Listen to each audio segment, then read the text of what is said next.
Assalomu alaykum obunachilar. Bizning dükkana shunday televizor geldi yine. Buna bir adam ek geldi buna. Bir adam 32'lik ekan. Yine konnen dedi.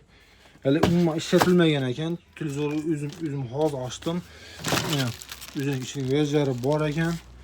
Bahasını 1 milyon 400'e agan ekanlar buna. Şu an 1 milyon bolsa beramen dedi. Pul zarur bo'lib ekan. Şu an ek geldi.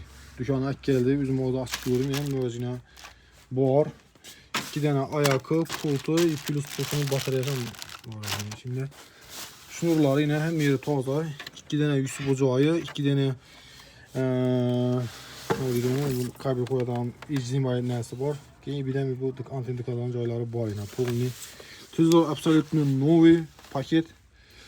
Bahası 1 milyon açıp tuttu, 1 milyon 400 alan ekan, pul zarar bo'lib ketgan. Bemalol havolashaverasizlar.